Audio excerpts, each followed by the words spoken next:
Efésios capítulo 5, eu vou mais uma vez fazer a leitura numa versão um pouco diferente da dos irmãos, na NVI, porque, mais uma vez, eu acho que ela explica esse texto, ela traz algumas palavras mais fáceis para entender o que esse texto está dizendo.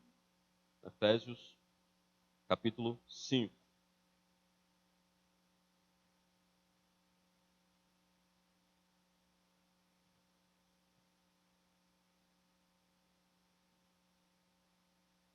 Amém? Diz assim o texto. Portanto, sejam imitadores de Deus como filhos amados e vivam em amor como também Cristo nos amou e se entregou por nós como oferta e sacrifício de aroma agradável a Deus. Entre vocês não deve haver nem sequer menção de imoralidade sexual, como também de nenhuma espécie de impureza e de cobiça, pois essas coisas não são próprias para santos. Não haja obscenidade, nem conversas tolas, nem gracejos imorais, que são inconvenientes, mas ao invés disso, ações de graça. Porque vocês podem estar certos disso. Nenhum imoral, ou impuro, ou ganancioso, que é idólatra, tem herança no reino de Cristo e de Deus. Ninguém os engane com palavras tolas, pois é por causa dessas coisas que vem a ira de Deus, ou por causa dessas coisas que a ira de Deus vem sobre os que vivem na desobediência. Portanto, não vos participem, ou não participem com eles dessas coisas. Porque outrora vocês eram trevas, mas agora são luz no Senhor. Vivam como filhos da luz, pois o fruto da luz consiste em toda bondade, justiça e verdade. E aprendam a discernir o que é agradável ao Senhor. Não participem das obras infrutíferas das trevas, antes exponham-nas à luz, porque aquilo que eles fazem oculto, até mencionar, é vergonhoso. Mas tudo que é exposto pela luz torna-se visível, pois a luz torna visível todas as coisas. Por isso que é dito, desperta, ó tu que dormes, levanta-te dentre os mortos, e Cristo resplandecerá sobre ti. Vamos orar até aqui. Senhor, nós pedimos mais uma vez, Senhor, a tua graça. Nós suplicamos que o Senhor possa nos dar condições de compreender a tua palavra para nós essa noite. E, sobretudo, ó Deus, que o teu Espírito Santo possa nos dar um coração pronto, disposto a obedecer a tua voz, a modificar nossas vidas e a viver da forma que glorifica o teu nome. Nós oramos no nome de Jesus Cristo. Amém. Tanto esse texto, como o texto que nós lemos no início do culto de Colossenses, Paulo está falando uma coisa muito importante. Paulo está dizendo que nós, Colossenses, né, aquele texto que nós lemos no começo do culto, que ele nos libertou do império das trevas, nos transportou para o reino do seu amor. Essa é uma verdade que Paulo falou lá em Colossenses, e essa é uma verdade que Paulo já havia falado aqui na carta aos Efésios. Como nós estamos fazendo o estudo da carta como um todo, nós lembramos que a razão do porquê nós deveríamos viver uma vida que agrada a Deus é porque a nossa vida não pertence mais a nós mesmos. Capítulo 2, Paulo tinha falado sobre isso. Paulo tinha dito acerca da nossa salvação e que a nossa salvação consistia no fato de que Cristo nos amou, e porque Cristo nos amou, ele nos resgatou da nossa vida antiga, nos deu uma nova vida. Nós deveríamos, por causa disso, viver de modo digno daquilo para qual ele nos chamou. Nós vimos isso há 3 mensagens atrás, e uma das maneiras que nós vimos, ou as maneiras que nós vimos, que era digno de viver para o Senhor, a primeira delas era nós vivermos em unidade. Viver para Cristo, ou viver de forma digna do chamado de Cristo, era viver em unidade. Viver de modo digno de Cristo, o segundo ponto que nós tínhamos visto, significava conformar ou fazer com que a nossa mente tomasse a mesma forma da mente do Senhor. Era tirar da nossa mente, ou renovar a nossa mente, de modo que ela estivesse de acordo com os padrões do Senhor e não de acordo com os padrões do mundo. Aí nós dissemos que aquilo que faz com que um homem viva uma vida desordenada do ponto de vista bíblico é o fato de sua mente ser uma mente mundana. Se o meu pensamento é um pensamento oposto à verdade, as minhas atitudes sempre serão atitudes falsas e mentirosas. Se o meu pensamento é um pensamento que caminha com o mundo, no mesmo pensamento do mundo acerca de casamento, na prática, o meu casamento vai ser um casamento nos padrões mundanos. Então, para que eu tenha um casamento de acordo com a vontade de Deus, é necessário que a minha mente seja transformada para ser uma mente parecida com a mente de Cristo, ou que ela seja preenchida com o padrão de Cristo. Né? Nós vimos isso. E aí Paulo vai falar, nesse terceiro ponto, de como que nós deveríamos viver. Ele vai dizer que nós deveríamos ser imitadores de Deus. Mas não somente isso. Paulo vai falar, vai ter alguns imperativos, né, nesse texto que nós lemos. Eu destaquei aqui 4 que eu acho que são importantes para a nossa meditação hoje à noite. A primeira ordem de Paulo era que nós deveríamos imitar a Deus. Depois Paulo vai dizer que nós devemos andar como filhos da luz. Mais uma vez, esse verbo andar aparece no texto, dando a ideia de que nós precisamos ter um procedimento de acordo com filhos da luz. Né? Andar, nos textos aqui de Efésios, sempre tem a ver com forma de vida, sempre tem a ver com a maneira como nós vamos viver.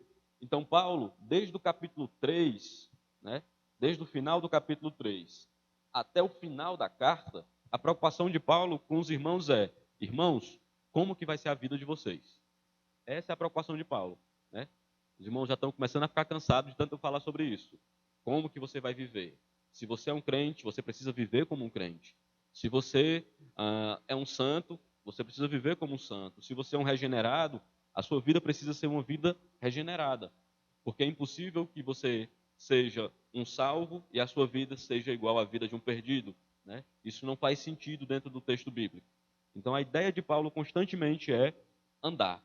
Como que nós vamos andar? E aqui no texto de hoje ele vai dizer que nós devemos andar como filhos da luz. Depois ele vai dizer que nós não deveríamos ser cúmplices das trevas. E depois ele vai dizer, vejam como andam de novo, não como loucos, não como nécios, mas sim como sábios. Então o primeiro imperativo de Paulo é: portanto, porque vocês foram perdoados por Cristo, porque isso é o que está falando no versículo 32 do capítulo 4, está dizendo que nós deveríamos perdoarmos mutuamente, assim como Deus em Cristo nos perdoou.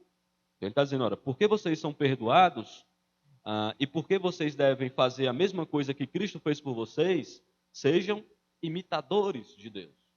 Onde que nós vamos imitar Deus? Ou como que nós devemos imitar a Deus?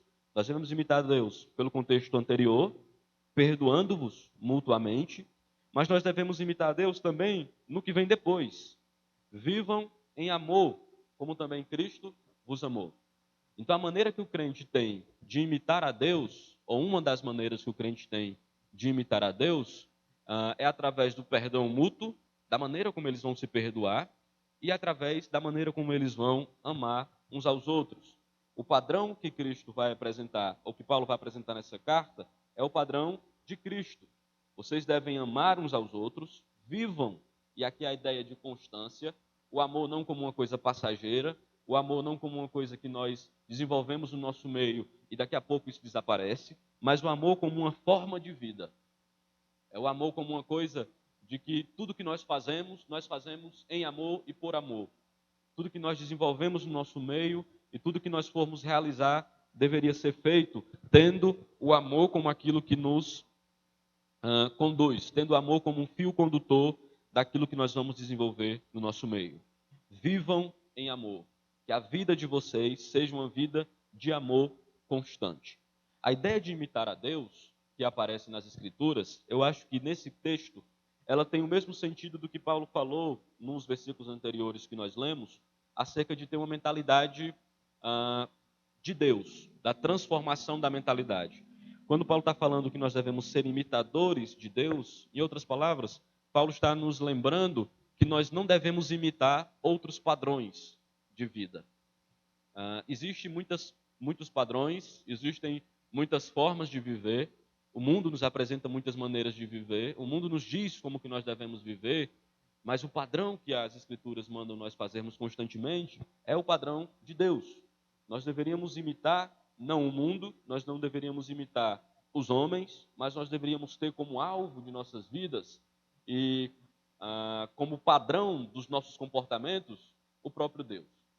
E aqui eu creio que especialmente na pessoa do Senhor Jesus Cristo, que viveu como nós, que foi homem da mesma maneira que nós somos, que padeceu das mesmas tentações que nós padecemos, que sofreu as mesmas injúrias e injúrias maiores do que as que nós sofremos, e ainda assim viveu de modo que agradava a Deus.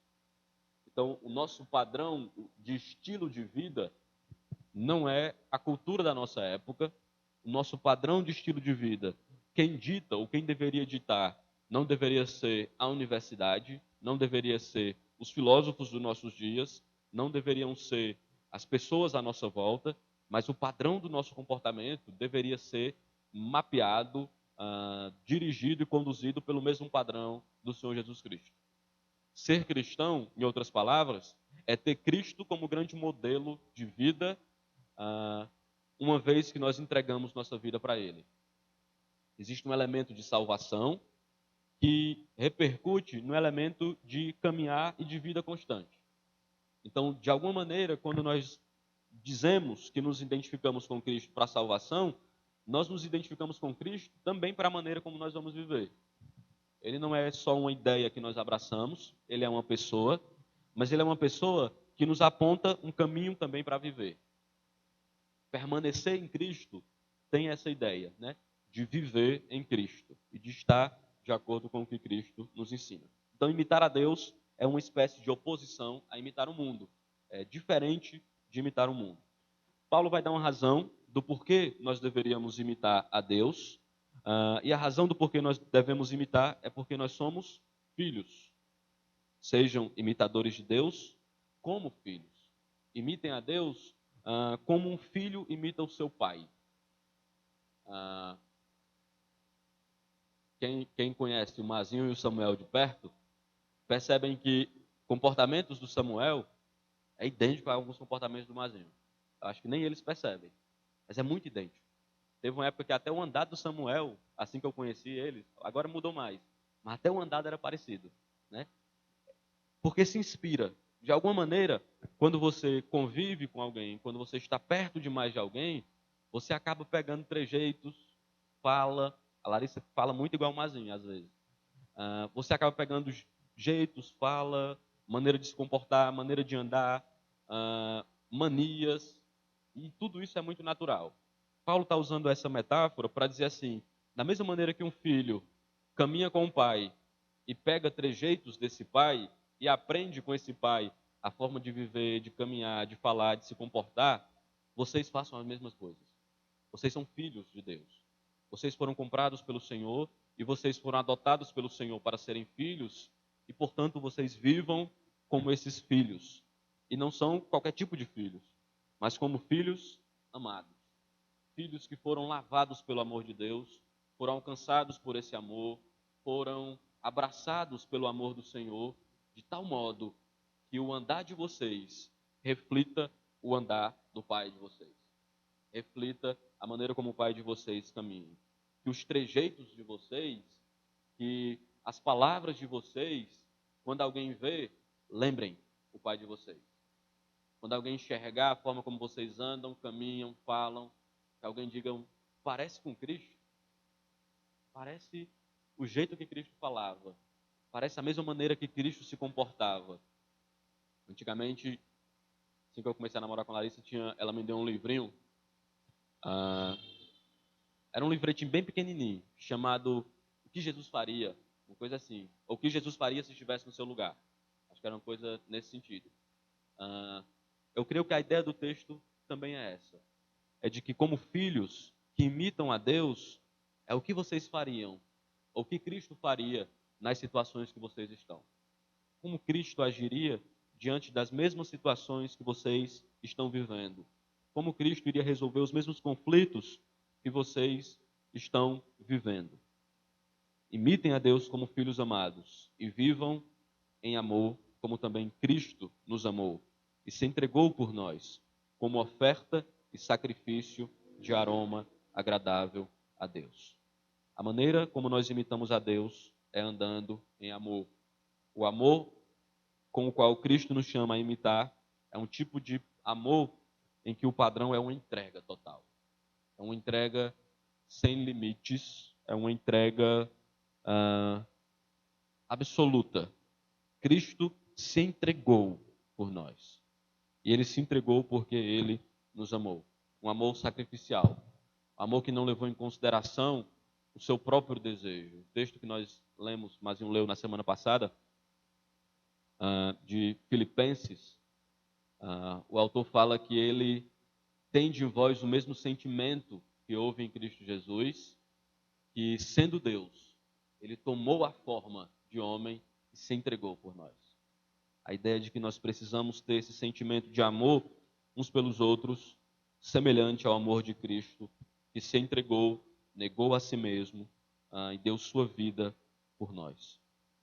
Versículo 6, ele vai dizer que nós devemos andar como filhos da luz.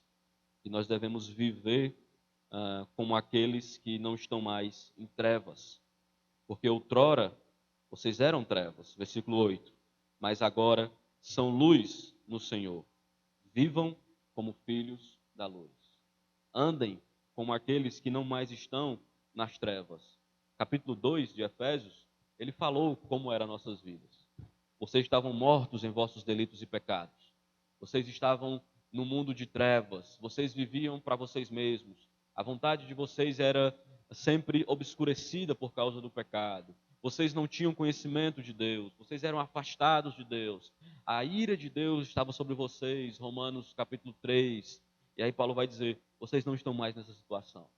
Vocês que uma vez creram no Senhor Jesus Cristo, vocês não são mais filhos das trevas. Vocês agora participam ou são filhos da luz. A situação é completamente diferente. Filhos são aqueles que uma vez creram no Pai e abraçaram o Pai como seu Senhor.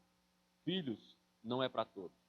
Filhos é uma classe de pessoas que creram no Senhor Jesus Cristo. O mundo tem dificuldade de entender que, em certo sentido, Deus faz distinção entre povos. O mundo tem uma dificuldade de entender isso, porque o mundo ele tem uma religião meio que self-service, né? E você vai escolhendo aquilo que você quer para abraçar como verdade e para abraçar para a sua vida. Então o mundo abraça a ideia do Deus bíblico, mas até o ponto em que o Deus bíblico ama a todos. O mundo gosta de Jesus até o ponto que Jesus está falando sobre amor, perdão de pecados, dar outra face, bem-aventurados humildes. O mundo gosta de Jesus nesse ponto.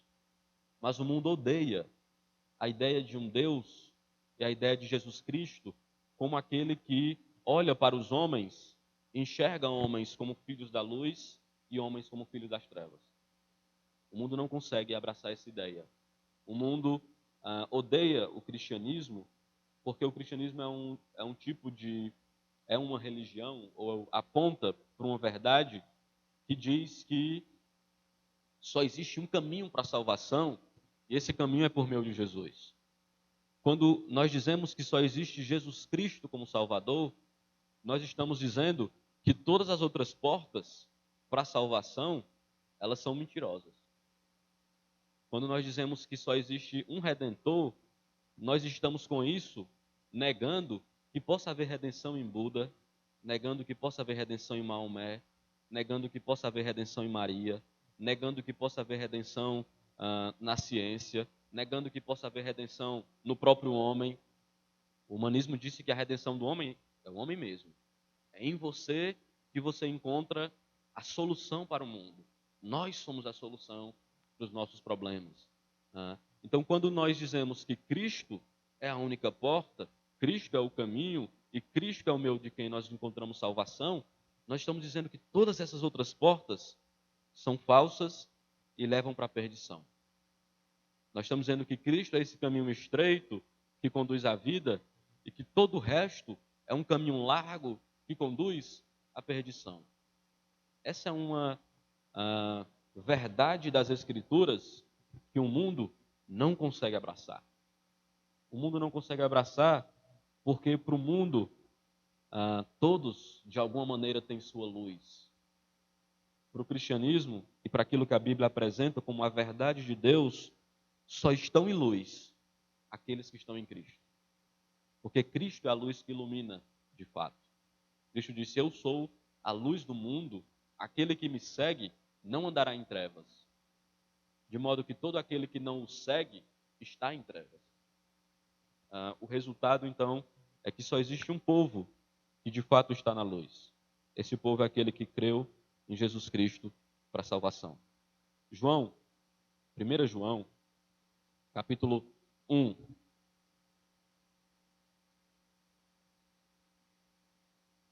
Queria que os irmãos abrissem. 1 João, capítulo 1.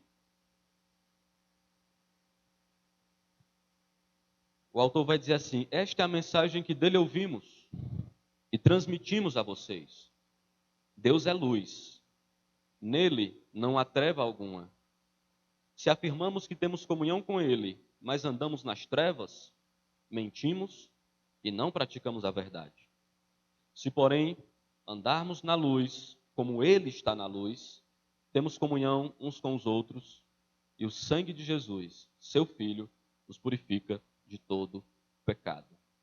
A verdade que nós ouvimos, a verdade do Evangelho, a mensagem que recebemos desde sempre, é que Deus é luz, nele não há trevas, e se nós afirmamos que temos comunhão com ele, e a nossa vida está em trevas, nós mentimos e não praticamos a verdade. Isso não significa que aqueles que estão na luz não tenham falhas, não tenham pecados. O versículo 7 vai dizer, se nós estamos nessa luz, assim como ele está, temos comunhão com os outros, e o sangue de Jesus, seu Filho, nos purifica de todo pecado. A purificação dos nossos pecados, a limpeza da nossa vida está no fato de vivermos com Cristo. Nós vivemos com Cristo porque ele é a luz que nos conduz à vida e que quando nós estamos com ele, nós somos a luz do mundo. Jesus também disse isso acerca dos crentes.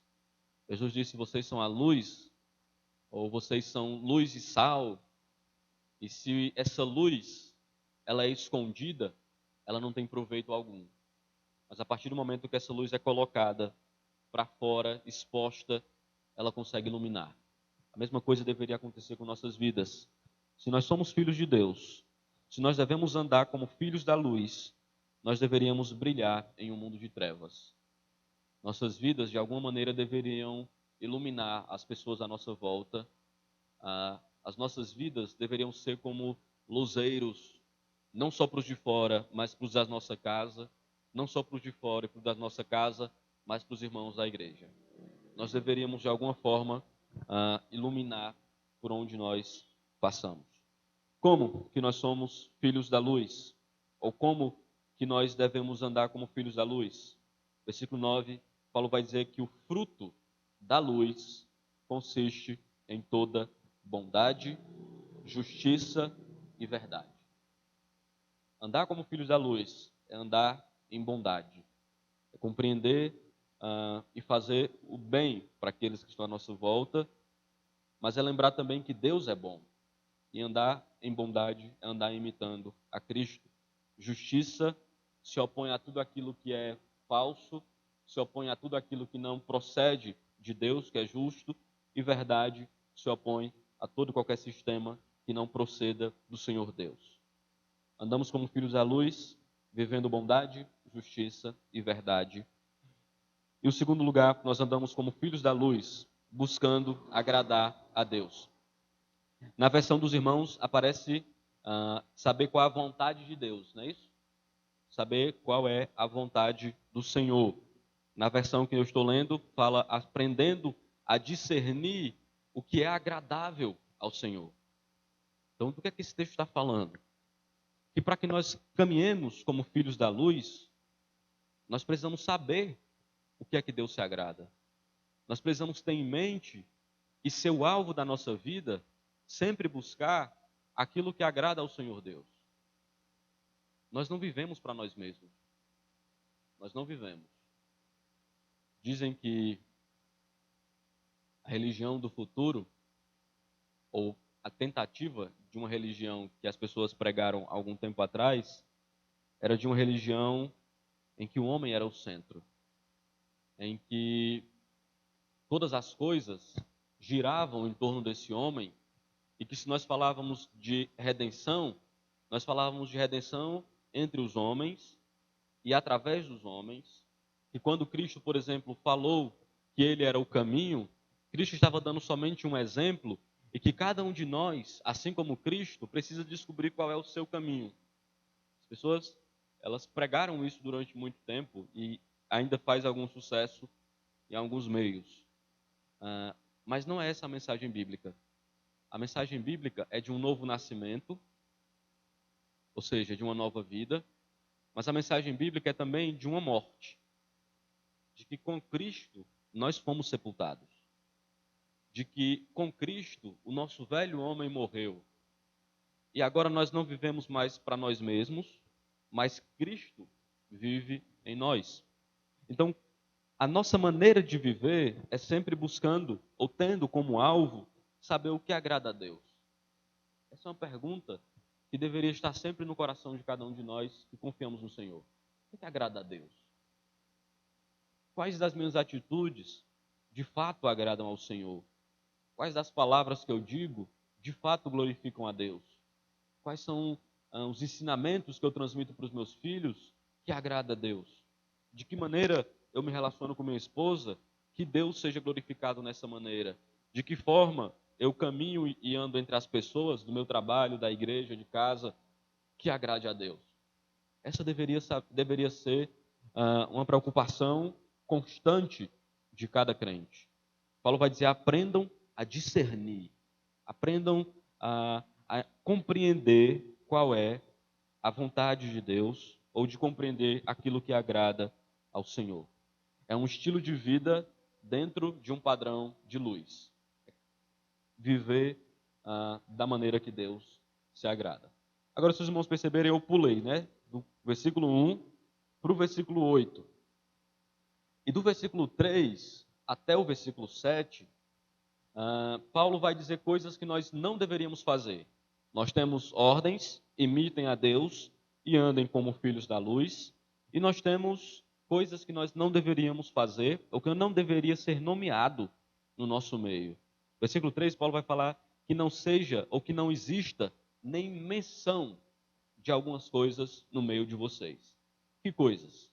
Entre vocês não deve haver nem sequer menção de imoralidade sexual, como também de nenhuma espécie de impureza e de cobiça, pois essas coisas não são próprias aos santos.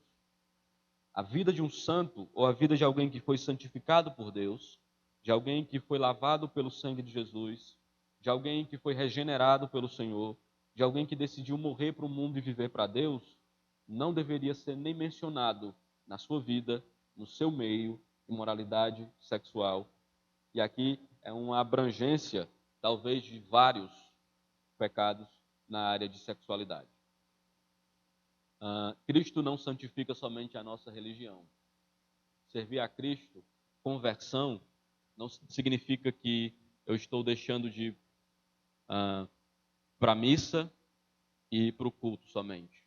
Não significa que eu deixei de ir para o candomblé e vim para uma igreja evangélica. Não significa somente que eu antes, carregava um terço e agora carrego uma Bíblia. Nascer de novo, viver para Deus, significa que todas as áreas da nossa vida serão de alguma maneira santificadas. E uma das áreas que o Senhor nos chama a santificar é a área sexual. Nós não vivemos a nossa sexualidade simplesmente da maneira que nós achamos que deve ser vivida, ou da maneira que o mundo diz que deve ser vivida. O mundo diz que tudo é lícito, tudo é permitido, tudo pode, todas as coisas podem ser realizadas, podemos participar de várias coisas, mas as Escrituras nos dizem que essas coisas devem ser retiradas do nosso meio. E o que isso significa? O que seria essa imoralidade sexual ou a impureza que Cristo está falando que nós não deveríamos nem mencionar no nosso meio? Eu creio que aqui faça uma referência a todo tipo de prática sexual fora de um casamento entre um homem e uma mulher. Seria isso a definição daquilo que o Senhor está falando como imoralidade sexual e impureza. Toda e qualquer prática sexual fora de um casamento entre um homem e uma mulher está dentro desse contexto. Isso inclui pornografia, isso inclui adultério, isso inclui sexo antes do casamento, a palavra bíblica para isso é fornicação, isso inclui carícias entre namorados, isso inclui qualquer prática sexual, homossexualismo, poligamia, poliamor, palavras que as pessoas usam hoje, tudo fora de um casamento entre um homem e uma mulher não deveria ser nomeado entre aqueles que andam com o Senhor. O mundo não aceita isso, o mundo não reconhece isso, o mundo entende que a sexualidade é livre e deve ser vivida da maneira como quer, os prazeres devem ser experimentados da forma como achar conveniente, mas nós entendemos que até a nossa sexualidade ela é santificada pelo Senhor. O sexo é uma dádiva do Senhor, é um presente de Deus que deve ser desfrutado da melhor maneira possível, mas entre um marido e uma mulher. Fora disso, deveria ser evitado entre os filhos de Deus. A cobiça é apresentado dentro desse contexto de que nós não deveríamos viver. Aqui inclui qualquer tipo de cobiça ou desejo do coração desenfreado. Aqui você entenda riqueza, aqui você entenda cobiça por fama, cobiça por poder, cobiça por qualquer outra coisa que domine o seu coração. É um desejo que lhe domina. Os nossos desejos e as nossas vontades estão sob o domínio do Senhor. Porque essas coisas não são próprias para os santos. Não haja obscenidade, nem conversas tolas. Nós falamos sobre isso na semana passada, Paulo está repetindo novamente sobre isso, que a boca do crente deveria ser santificada, a boca daquele que serve a Jesus Cristo deve estar longe de obscenidade, conversas tolas, nem gracejos imorais, que não são, que são inconvenientes. E aí Paulo vai dar uma solução, ou uma coisa distinta disso. Mas ao invés da boca de vocês serem usada para essas coisas, usem para ações de graças. Que a boca de vocês seja uma maneira de proclamar a graça do Senhor Deus. Por quê? E aqui o versículo 5 é uma coisa muito séria. Porque vocês não podem, ou vocês podem estar certos disso. Nenhum imoral, ou impuro, ou ganancioso, que é idólatra, tem herança no reino de Cristo e de Deus. Há um tipo de vida, e o versículo 7 vai dizer isso, o versículo 6 vai dizer isso. O versículo 6 vai dizer que ninguém vos engane com palavras tolas, porque é por causa dessas coisas, que coisas? Imoralidade, impureza, cobiça, conversas tolas, obscenidades faladas, idolatria, ganância, essas coisas, e por causa delas é que vem a ira de Deus. Mas uma vez me deu um conselho que é o seguinte: ele disse que eu guardasse as minhas mensagens, que eu vou pregando e escrevendo, porque vai servir para depois eu olhar e avaliar como é que eu pregava e tentar me aperfeiçoar nisso, e porque quando eu precisasse eu teria alguns esboços guardados se alguém me chamasse para pregar em algum lugar. E eu guardei. E aí um dia desse eu estava olhando algumas mensagens e eu vi que um assunto que eu tenho pregado muito é sobre graça. Eu preguei muito sobre graça aqui. A salvação, ela não é algo que nós conquistamos por nosso merecimento, que a salvação não é algo que nós compramos com a nossa própria força, mas é algo que Cristo nos oferece e Ele somente quer que nós abracemos essa graça por meio da fé. Preguei sobre isso várias vezes.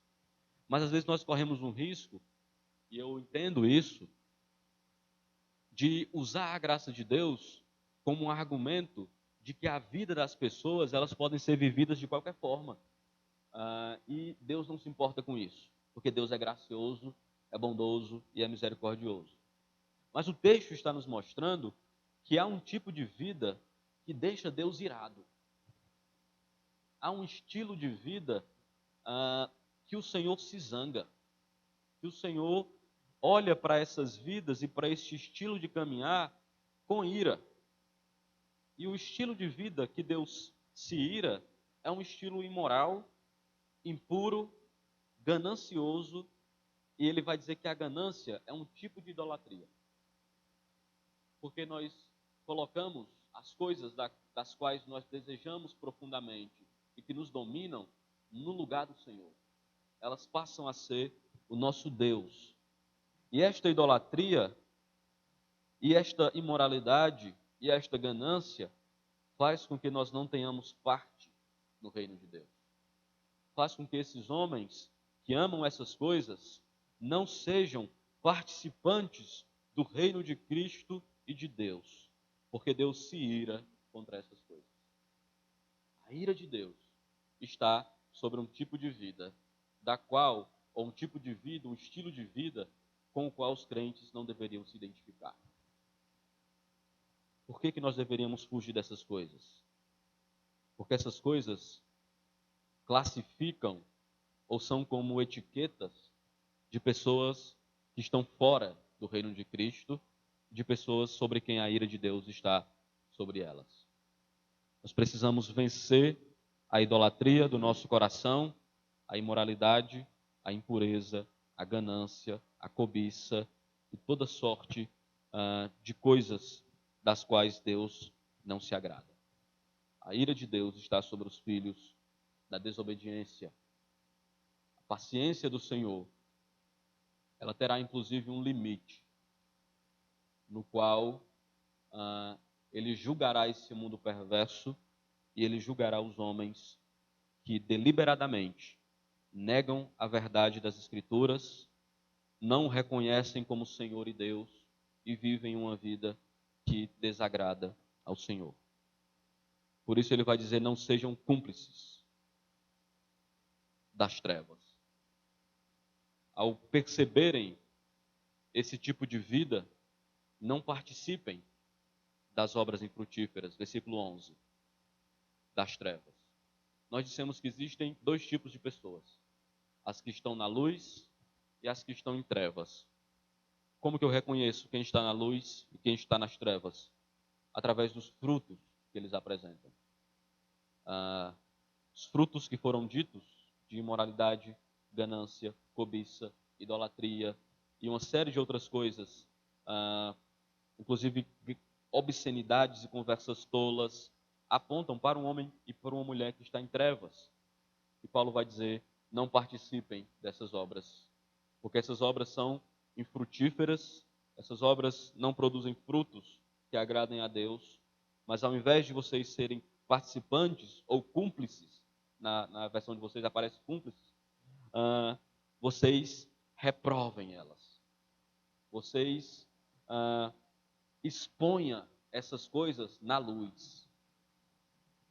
Então, quando alguém nos diz, ou quando alguém diz para os jovens da igreja, vivam a sexualidade de vocês da maneira que vocês quiserem, porque o corpo é de vocês e o corpo de vocês deve seguir a regra de vocês, nós deveríamos expor a fraqueza desse argumento.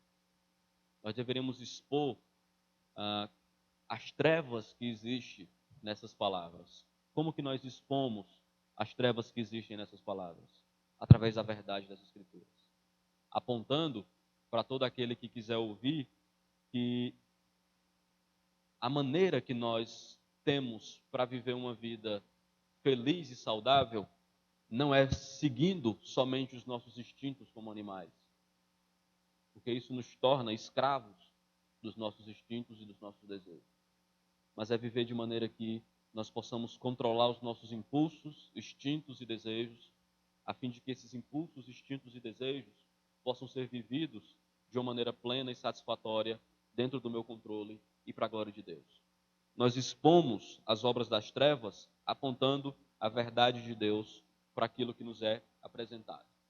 E aqui, meus irmãos, só existe uma maneira de nós sermos verdadeiramente capacitados para fazer isso. É quando nós vivemos uma vida em exposição constante à palavra de Deus. Constante. Isso significa que aqueles que pregam devem parar de pregar sobre vitória financeira somente, estratégias de coaching e de marketing para viver uma vida feliz e começar a pregar à luz das Escrituras. Mas significa também que cada discípulo de Jesus deve ter o hábito constante de observar a sua vida à luz das Escrituras para que as trevas que existem nele também possam se revelar. Como é que eu sei que existe algo errado no meu coração? Como é que eu sei que existe cobiça no meu coração? Como é que eu sei que existe imoralidade? Como é que eu sei que existe conversas torpes na minha vida? É quando eu começo a expor a minha vida à palavra de Deus. Quando eu começo a observar nas Escrituras o que significa ser um homem manso, e eu trago isso para a minha vida, eu percebo se eu sou ou não. Eu percebo se eu estou ou não dentro desse padrão. Então a maneira que nós temos de expor as trevas no nosso próprio coração é por meio da palavra de Deus. Nós não precisamos que um irmão venha e diga que Deus está nos falando algo, que Deus está dizendo que tem algo errado na sua vida, porque as Escrituras nos mostram o que tem de errado em nossas vidas. Não participem das obras infrutíferas das trevas, antes exponham-nas à luz, porque aquilo que eles fazem em oculto, até mencionar, é vergonhoso. Mas tudo que é exposto pela luz torna-se visível, pois a luz torna visível todas as coisas. Por isso é que foi dito: desperta tu que dormes, levanta-te dentre os mortos e Cristo resplandecerá em ti. Alguns dizem que essa parte que está aí entre aspas, tu desperta tu que dormes, levanta-te dentre os mortos e Cristo resplandecerá sobre ti, fazia parte de um cântico, de um hino que a igreja primitiva cantava. E significava que eles estavam dizendo: você que está em trevas, você que vive essa vida, você que caminha fazendo a vontade do seu coração e é escravo da sua vontade e é escravo do mundo e de Satanás, desperta-te, levanta-te, muda de vida, transforma o teu caminhar e Cristo resplandecerá sobre ti. Desperta, sai do sono, sai das trevas, participa da maravilhosa luz de Cristo e Cristo te iluminará. Tendo cuidado da maneira como vocês vivem, que não seja como insensatos, mas como sábios, aproveitando o máximo cada oportunidade, porque os dias são maus. Não sejam insensatos, mas procurem compreender qual é a vontade do Senhor. Qual a razão de nós examinarmos nossa vida e vivermos da maneira que Deus se agrada? Porque os dias são maus. Os dias que nós vivemos, eles são opostos a toda a verdade que a Bíblia apresenta. Toda. Ele é oposto à verdade de que só existe um caminho para a salvação. E ele diz: tudo conduz a Deus. Todas as coisas conduzem a Deus. Ele é exposto à ideia de santidade, porque a ideia de santidade tem sido apresentada como uma forma de reprimir impulsos. Tem até teoria psicológica para isso. Diz que isso produz neuroses. se você reprimir os seus desejos. E por aí vai. O mundo ele é o oposto à verdade de Deus. Os dias são maus. Os dias que nós vivemos, eles são dias em que ser discípulo de Jesus, da maneira como Jesus apresenta, custa um preço. E os dias são maus desde os dias de Paulo. Os dias não são maus, não é hoje só não. Os dias são maus desde o tempo de Paulo. Para que nós não achemos que nós estamos carregando um fardo maior do que os outros cristãos carregaram. Cada cristão, em cada época, em cada era, carregou a maldade do seu tempo. E nós temos que lidar com a maldade do nosso tempo. Nosso tempo nos aponta para maneiras distintas de viver. E o Senhor nos diz que a maneira que nós temos de viver, ou a forma mais justa, mais satisfatória, que de fato produz alegria e felicidade no homem, é viver dentro da vontade de Deus. A vontade de Deus, ela é segura. A vontade de Deus, ela é agradável. A vontade de Deus, o salmista vai dizer que ela é como um bálsamo. Ela é como um pote de mel em que ele se satisfaz. Ela é como o sol que se levanta de manhã e ilumina o seu caminho. A vontade de Deus dá sentido a esse mundo perdido. A vontade de Deus faz com que nós consigamos caminhar tendo aonde pisar. O mundo não tem onde pisar. O mundo é perdido. O mundo se apega a uma coisa, mas daqui a pouco essa coisa ela é passageira, ela já não mais satisfaz. Daqui a pouco ele tem que encontrar uma outra maneira de viver. E daqui a pouco ele encontra outra, e outra, e outra. E ele nunca consegue encontrar um descanso. Porque é tudo muito fluido. Porque passa. Porque não tem consistência. Mas a vontade de Deus, ela é segura, ela é boa, ela é perfeita e ela é agradável. Nela nós encontramos um rumo para a nossa vida. Nela nós encontramos segurança. Nela nós encontramos paz. Nela nós encontramos a maneira como nós temos de viver uma vida que não seja uma vida miserável. E aí, quando eu falo uma vida miserável, eu não estou falando só de dinheiro. Eu estou falando uma vida miserável na miséria deste mundo. Na forma como esse mundo caminha por uma miséria moral, espiritual, de mente, de pensamento, em que as pessoas vivem sem rumo, sem direção. Cristo nos aponta uma direção. A direção é caminhar na luz, a direção é crer no Senhor, a direção é viver debaixo da vontade de Deus. Amém? Nós encerramos essa parte de Efésios 5. Semana que vem nós vamos estudar um pouquinho sobre o Espírito Santo de Deus. Vamos orar.